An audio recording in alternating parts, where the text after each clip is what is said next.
और चीन लगातार एलएसी पर तनाव बढ़ाने में लगा है। वो न सिर्फ एलएसी के करीब सेना की तैनाती बढ़ा रहा है, बल्कि तेजी के साथ निर्माण कार्य भी कर रहा है। ऐसे में भारत ने सख्त लहजे में चीन को चेतावनी दी कि अगर वो कोई टेढ़ी चाल चलता है तो विस्तारवाद की नीति पर चलने वाले देश को इस बार ऐसा जवाब मिलेगा कि वो सदियों तक याद रखेगा। एक रिपोर्ट।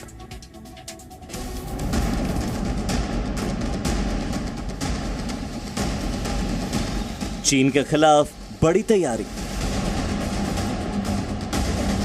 एलएसी पर कुछ बड़ा होने वाला है। ड्रैगन को मिलेगा करारा जवाब। चीन अपनी हरकतों से बाज नहीं आ रहा है। चीन एलएसी पर न सिर्फ सैनिकों की तादाद बढ़ा रहा है, बल्कि यहां हथियारों का जखीरा भी जुटा रहा है। लिहाजा भारत ने भी साफ कर दिया है कि उसकी ड्रैगन की चाल पर पैनी नजर है और जरूरत पड़ने पर करारा जवाब भी दिया जाएगा। भारत ने आज तक दुनिया के किसी एक देश पर भी कभी आक्रमण नहीं किया है, लेकिन यदि दुनिया की कोई भी ताकत भारत की 1 इंच जमीन को कब्जा करने की कोशिश करेगी, हमारे सेना के जवान उसका मुंह तोड़ जवाब देंगे। भारत को विजय हासिल होगी।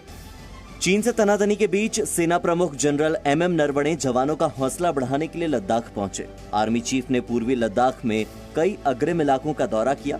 यहां उन्होंने सैन्य अधिकारियों से मुलाकात भी की। सेना प्रमुख ने सैन्य अधिकारियों से सुरक्षा हालात और ऑपरेशनल तैयारी का जायजा लिया। जनरल नरवणे ने चीन को चेतावनी देते हुए कहा कि भारतीय सेना किसी भी हालात से निपटने के लिए पूरी तरह से तैयार है। पिछले कुछ समय से चीन की हरकतों पर नजर डालें तो उसके नापाक मंसूबे साफ पता चलते हैं। चीन की चाल बताती है कि वो पूर्वी लद्दाख में तनाव कम करने और सैनिकों को पीछे हटाने के मूड में नहीं है।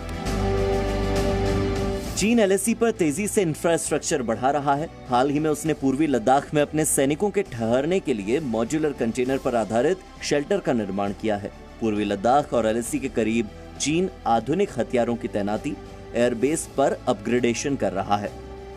चीन की तैयारियों को देखकर लगता है जैसे वो जंग की तैयारी में जुटा है। हालांकि वो उल्टा भारतीय सेना पर गैर कानूनी तरीके से कब्जे का आरोप लगा रहा है। हालांकि सच तो यह है कि चीन एलएसी में बदलाव की कोशिश कर रहा है। भारत ने भी साफ कर दिया है कि वो अपनी सरहदों की हिफाजत करना बखूबी जानता है।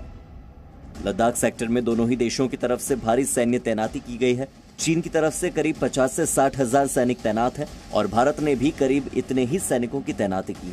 चीन ने टैंक समेत तमाम हथियारों को तैनात किया है।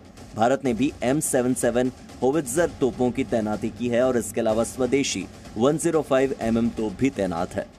भारत ने चीन को आखिरी चेतावनी देते हुए कहा है कि हम अपने हर हित की सुरक्षा के लिए तैयार हैं। अगर एलएसी की दूसरी तरफ से कोई भी हरकत होती है तो भारत को पूरा हक है कि वो इसका जवाब दे। अगर चीन को ये चेतावनी समझ में आती है तो ठीक है, वरना गलवान के बलवानों का पराक्रम उसे याद रखना चाहिए। संवाददाता कृष्ण मोहन मिश्रा के साथ bureau report, ji media. Presenting B News app, available on Google Play and App Store. Download it now.